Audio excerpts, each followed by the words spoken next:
PCN is brought to you in part by the following underwriters.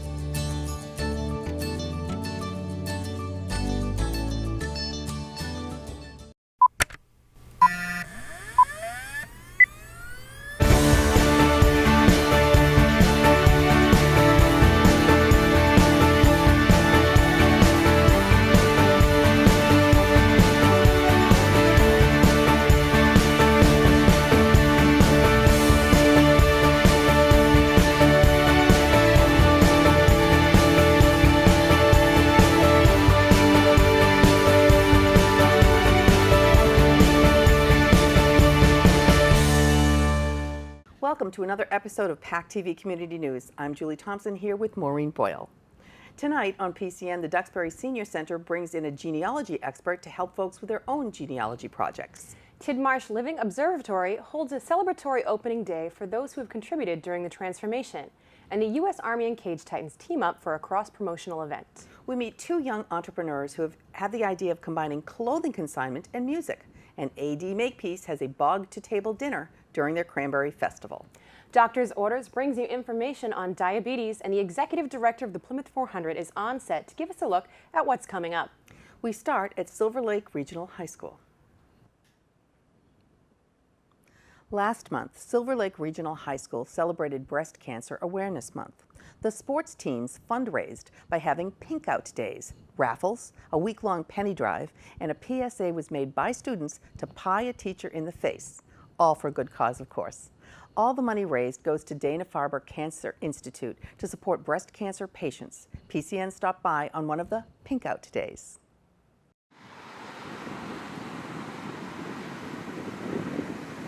It is Friday, October 20th. It's a Pink Out Day, and we're outside the cafeteria. And about 6 years ago, I was diagnosed with breast cancer.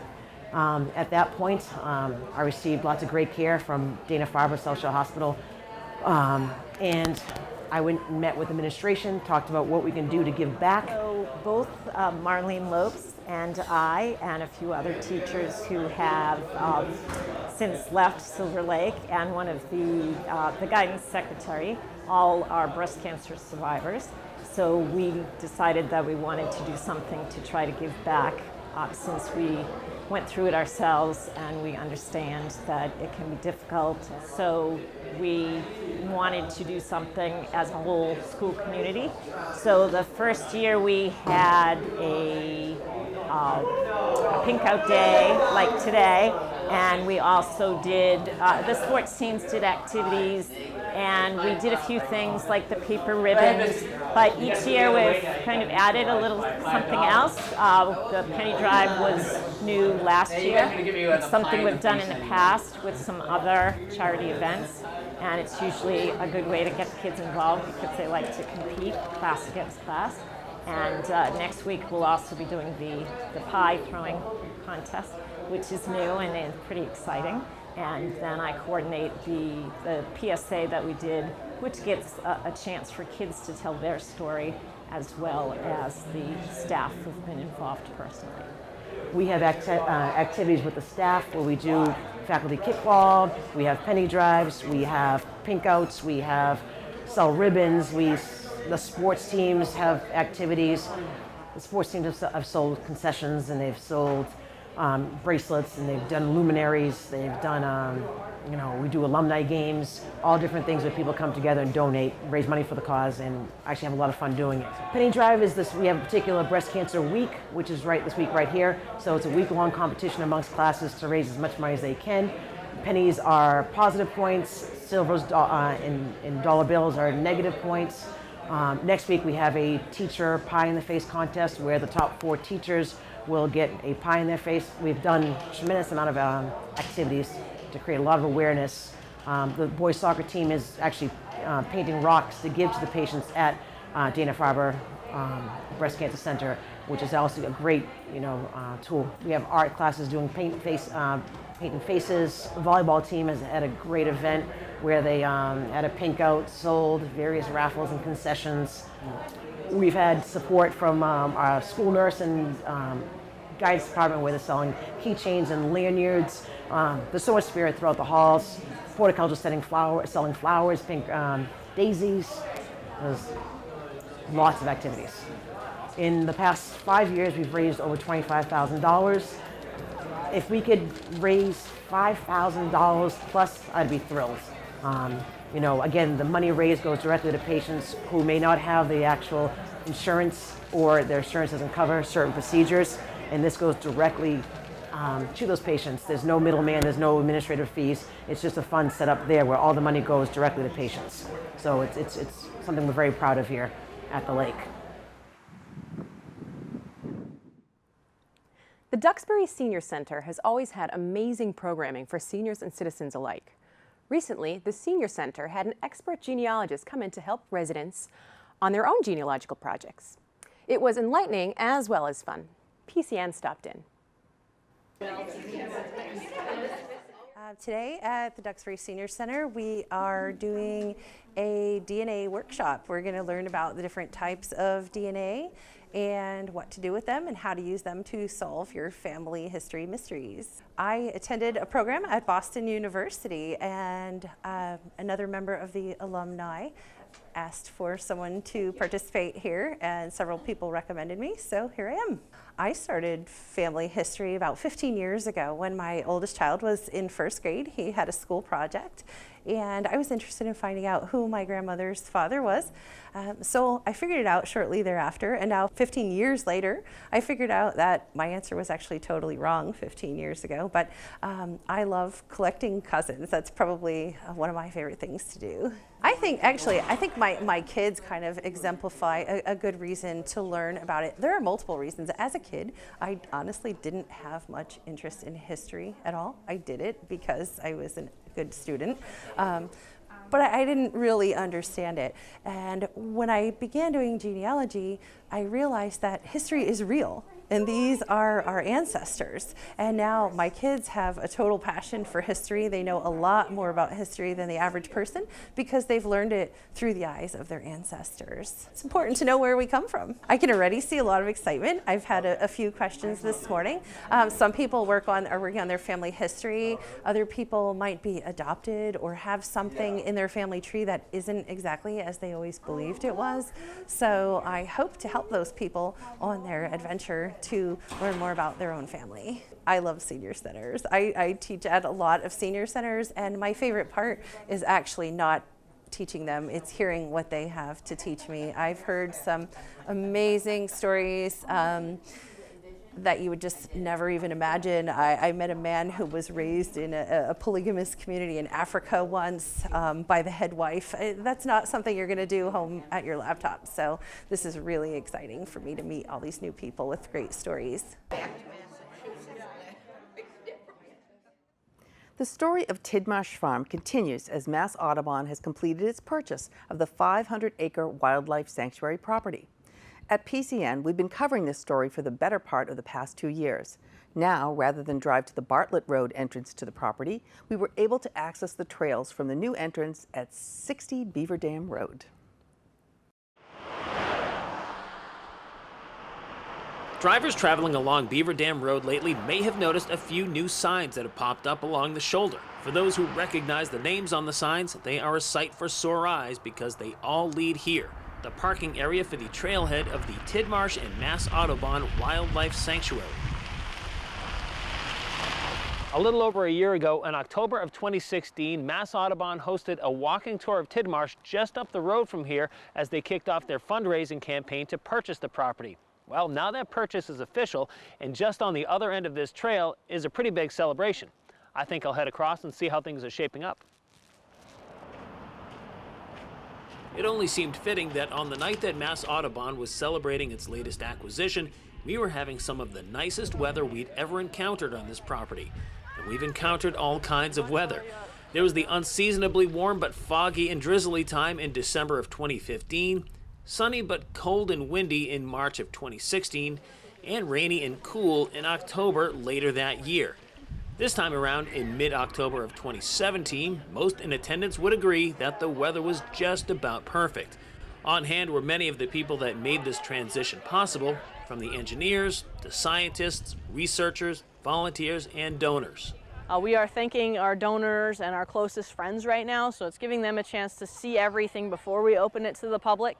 And so they're getting an opportunity to see the trails for the first time. They're walking around, they are seeing some of what the researchers through the Living Observatory have been doing out here and engaging in that, and we're thanking all the folks who made this happen today. As an outside observer, seeing this change in landscape over such a short period of time is really quite remarkable.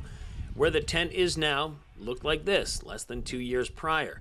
What these folks are looking at here may have looked like this. It's almost as if a new chapter has been written in this ongoing saga each time we come back. Tidmarsh Wildlife Sanctuary is really a story of hope. It's a story of, change and resilience. It's a story that, we can take land that has been impacted and make sure that it has the best possible outcomes. So we have a place that, was farmed for generations, and that was great because we all love cranberries. But when that no longer is possible, there's an opportunity to return that to nature. And so it's a really neat place where you had scientists and researchers figure out what happened in terms of what used to be here, and figure out where the natural stream beds are, and figure out where the natural ponds were, and build that. And now the wildlife is returning. The herring and the eel are coming up the river. The birds are coming back. I'm lucky enough to live here, so I get to see every day, the northern harriers flying around and the owls hooting at night. And it's a really, wonderful story of hope to me. It should also be noted that the trails aren't officially open to the public just yet, but should be by sometime in mid-November. Reporting from South Plymouth, I'm Brian Sullivan for PCN.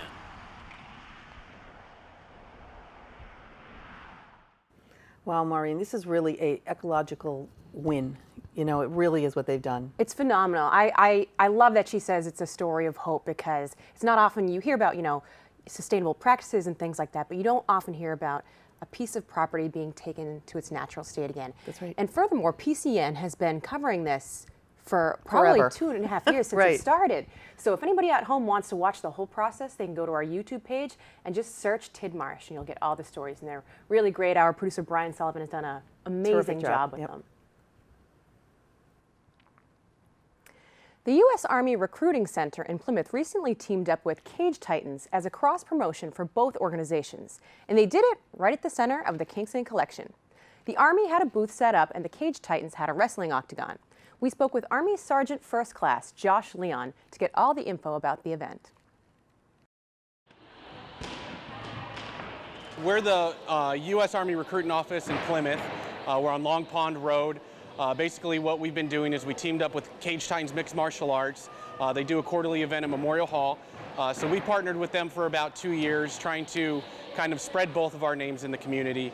More so trying to reach the message of the Army and what we're trying to do in our community and how we try to impact the lives of every person that we encounter. Lindsay Hurley, the marketing director for Kingston Collection, actually approached us a couple months back and really kind of wanted to get involved and just try to, touch as many people as we can with the events that we do. So we approached Lindsay with our idea of setting up the octagon inside the mall and seeing how many people we can bring in. So it's kind of one of those operations that really, everybody can benefit from. A lot of people are interested in mixed martial arts. It's probably one of the biggest upcoming sports around. So we teamed up with Mike to kind of help get our name paired with his, because he's a big member of the community. He's very adamant about what he does, and he puts a lot of passion into his work. Cage Titan encompasses the entire New England area. A lot of the fighters are from local gyms like Junico and Hanover. You have gyms in Carver on the Cape. So a lot of the fighters really in the Plymouth County and Cape Cod area are the ones that kind of participate. Right now we have a kids jiu-jitsu class going on. A lot of the fighters that are going to be fighting on the upcoming card November 4th, they're going to start going in and doing little sparring sessions just to kind of showcase their style and talk a little bit about themselves and what's important to them and how they kind of work to get where they are at and where they plan on going. The biggest thing is we're out there really trying to crush the stigma about the Army and being a recruiter.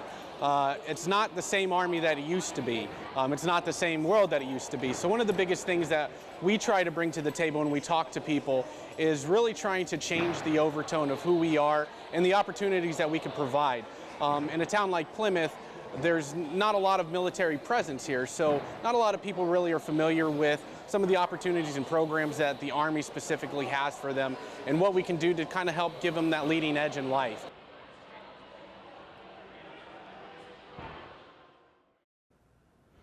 Consignment shops have enjoyed a bit of a renaissance of late, and in recent years we've showcased a couple of stores in the Pembroke area. Well, you can add a new store to that growing list. It's ID Drake's Men's Consignment and Music. The store's founder had been running a successful online consignment business before he was introduced to the retail space above one of the stores that we've previously highlighted here on PCN. We met up with the young entrepreneurs running the shop to see their new approach to selling old stuff. This cluster of storefronts on Columbia Road in Pembroke is quickly turning into what some may start referring to as Consignment Corner. Downstairs on the left is Family Sports. Upstairs is twice as nice women's apparel, and now the new guys in the neighborhood, ID Drake's Men's Consignment and Music upstairs on the right. Men's Consignment is pretty much what you'd expect. Racks of men's jackets and shirts and so on, but the music is where it takes an interesting twist. In the back room, customers will find music to listen to, and if they feel the itch, maybe even make some music of their own. Since opening their doors in the summer of 2016, these two 20-somethings have injected some youth into the vintage clothing business, and fusing music with fashion has been instrumental in doing so. I have found that music and clothing is somewhat synonymous, and it's kind of dated back even to like the 50s, 60s with classic rock. You would always see the musicians as well-dressed musicians and everything like that. It's kind of more of an image. And apparently that image matters, whether it's the jacket, shirt, pants, or tie. Oh, it's super important. Your appearance is everything. And confidence is everything. When you look good, you feel good, you do good. That's how it goes. DiFilippo teamed up with Drake in business here in the spring of 2017. But this partnership seemed like a foregone conclusion years ago. We went to college together. He's actually the first person I met at West Virginia University. So we decided that we were like kind of similar people, started hanging out, always knew that we wanted to do something together in business, and we did. These guys might be having fun now, but the path to 46 Columbia Road in Pembroke was a bumpy one. In fact, folks in town may have even dealt with Drake on their way to and from work when he was at his other job. Before we opened the store, I was working, about 2 years ago, I was working at Dunkin' Donuts. And I was doing that as full-time as I could. And then I started buying and selling things from thrift stores online. And so I did that for about probably 6 months and quit my job. And for these guys, a slow day of foot traffic at the storefront isn't the end of the world because they'll more than make up for it with their online presence. Reporting from Pembroke, Brian Sullivan, PAC TV Community News. The South Coast cranberry industry started 200 years ago in 1816. Today, there are approximately 375 cranberry growers in Massachusetts with an average farm size of 15 to 20 acres. The 80 Makepeace Company, based in Wareham, is the world's largest grower and partly founded the Ocean Spray Cooperative. Many cranberry products have developed over the years, and along with the Cape Cod Cranberries Growers Association support, has kept Massachusetts one of the world's cranberry leaders. Each fall, the three partners hold a cranberry festival to celebrate all things cranberry, and PCN was invited to the Bog to Table dinner, which had a very unique cocktail hour.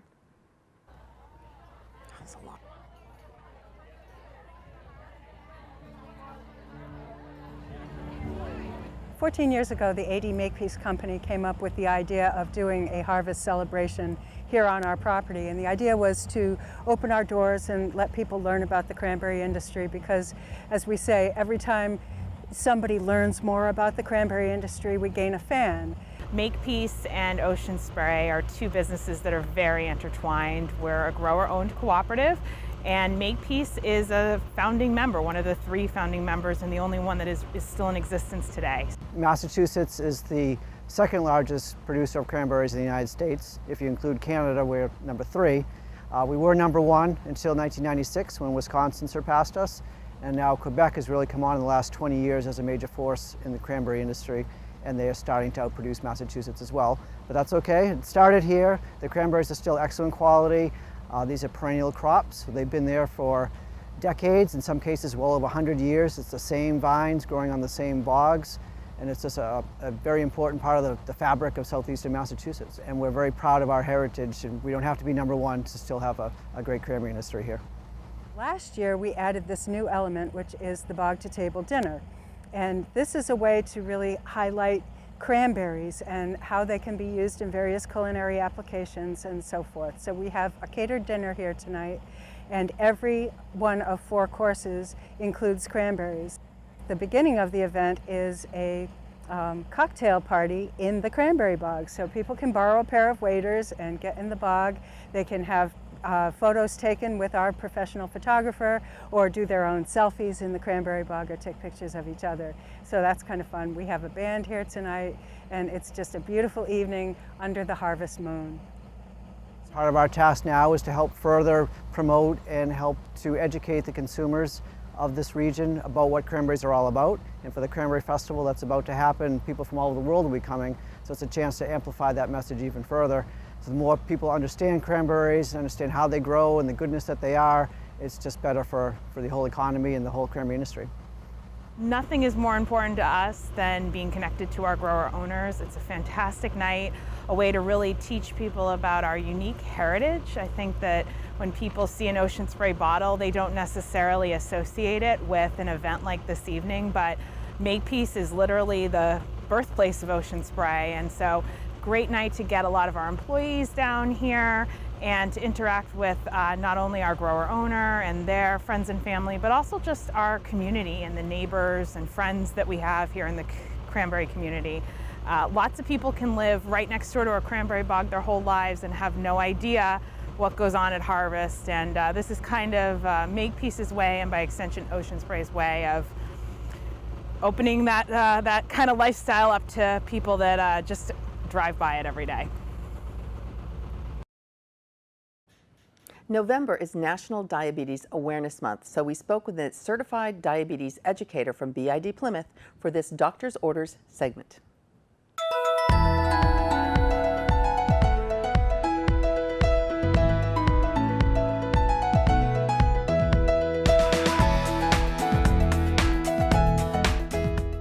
Hi, I'm Lisa Cadero with PCN's Doctor's Orders, and today I'm going to talk about diabetes. Type 1 and type 2 differ in a very important way. Type 1 diabetics have no insulin. Insulin is the hormone in our body that moves sugar from our bloodstream to our blood cells, and so we need that to live. And so a person with type 1 generally is younger. It's usually youth onset, but not always. There's nothing you can do to prevent type 1. It's an autoimmune disorder.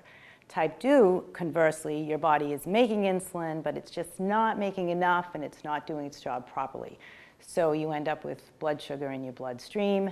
So we work with type 2 diabetics, again, on how to eat, exercise, medications if necessary to manage that diabetes. People that are most risk for type 2 diabetes are family history, sedentary lifestyle, overweight, over 45, high blood pressure, high cholesterol. All of those things can put you at risk for type 2 diabetes. So the key is to live a healthy lifestyle to prevent type 2 diabetes, because once you get it, it's there for life. So it is preventable in many cases and absolutely manageable in all cases. There are small, significant changes that can be made in your diet and your lifestyle to prevent diabetes. For example, cooking your food at home, don't buy processed foods, and the biggest thing is portion sizes. So, the portion size of a hamburger, for example, today is several times larger than it was 20, 30 years ago. Same with the muffins. So it's basically understanding, your portion sizes mean everything. They mean calories, they mean carbs, which put you at risk for diabetes. So it's really about eating, the things we know are healthy, fruits, vegetables, back off on the high carbs, the high fats, and make little changes, because a small weight loss can significantly impact your blood sugar. Exercise to prevent and manage diabetes is crucial, because when you have type 2 diabetes, you have what's called insulin resistance. And again, your body's not allowing insulin to move the sugar out of the bloodstream. So when you exercise, you fight the resistance. So it allows your body's insulin to work, it lowers your blood sugar in a big way, and it's good for your whole cardiovascular system. Thanks for watching. This has been PCN's Doctor's Orders. We are so pleased to welcome on set today Michelle Pecoraro, who is the Executive Director of the Plymouth 400. Michelle, welcome. Thank you, Julie. It's a pleasure to be here. Thank you for being here. So our audience has not heard from you yet on PAC TV That's Community correct. News. So can you tell me a little bit about the Plymouth 400, how it got started, what the whole impetus behind it is? Absolutely. So Plymouth 400, you know, we're commemorating a very important moment in history. And I know that we are here in Plymouth, so Plymouth is very much a part of it, but it really is much larger than that. And so we were formed to mount the national and international commemoration for the 400th anniversary of the coming of Mayflower, the founding of Plymouth Colony, and the relationship that occurred between the Wampanoag and the English people. Okay. Now, the Plymouth 400 isn't just about Plymouth. I hear it's about 4 different countries or 4 different organizations. Yeah, we call it Talk about that. Yeah, sure. We call it a 4-nation commemoration. Okay. Because we are working with the UK, Clearly. 12 communities in the UK where the Pilgrims all either lived or worked or came from or worshipped. We're working with the Netherlands, Leiden in the Netherlands, where the Pilgrims actually were refugees for a good dozen years. Before they came here. Before they came here. Okay, I think a lot of people don't know that. Right, so Yeah. they were unable to practice the way they wished, their religion the way they wished in England. And they were having trouble getting the funding and everything to come to this continent. They were going to be going to Virginia. And so instead they went over to Leiden, where they were very welcoming to refugees because they were very open society. Right. So that's 2. And then, of course, the U.S. The U.S. And that's mainly us here in the Northeast, but of course the whole U.S. And then finally, for the first time ever, we're working with the Wampanoag Nations of Aquinnah and Mashpee, both federally recognized tribes. Which is wonderful. Yeah. Yeah, which is terrific. Okay, so some of the what are some of the big initiatives that you've taken on and you've accomplished so far? I know one of them is the State Commission. Yes, so one of the things we felt we needed to have was the backing of the state of Massachusetts first. Right. Just like we needed to have the backing of the town of Plymouth first. So the state of Massachusetts, Governor Baker formed a commission. It's called the Plymouth 400 Anniversary Commission. Yep. And they were formed to oversee basically a fitting and appropriate commemoration for the state to be proud of. Okay, but it kind of starts here since we're America's hometown. I work very closely with the chair of the state commission. Okay. Yeah. Now, the 400th isn't really just the 400th anniversary for Plymouth. It's actually going to extend out to the whole country. Is that true? Yes. Well, again, it's about a moment in history. Yeah. So there are a lot of people who are have an affinity to this moment in history. For example, Mayflower descendants, Pilgrim descendants, other native tribes who are looking at this from a different perspective, like what are they going to do? You know, this time around, because never before have native people been involved in one of these commemorations. So the eyes of the country are on us and on Massachusetts and on Plymouth Colony for all intents and purposes. Which is wonderful. And you're a very small group, the Plymouth 400. How many? Our actual staff, we have a staff of 4 full-time and 1 part-time employees. So we're pretty small. But we have over 300 volunteers who are all wonderful and have such amazing skills among them. So it's like having another arm of the staff. And then we have a really great board of directors who are very involved and hands-on, and they've helped us quite a bit as well. And then now we have the State Commission as well. Which is wonderful. Now, Illuminate. Talk to me what Illuminate is. Sure. So Illuminate Thanksgiving is an event that we started doing with Plymouth, England in 2014. They're now doing it in Leiden as well. So we all do it around the same week, Thanksgiving week. And it is a candlelighting ceremony about giving thanks and giving back to your community, to your country, and to your world. It's really a simple, inspirational, wonderful message. And we really want to bring it back to this is what Thanksgiving is really all about. Right. Is there a quote that it came from? Yes, actually it was a quote by the first governor, Governor William Bradford.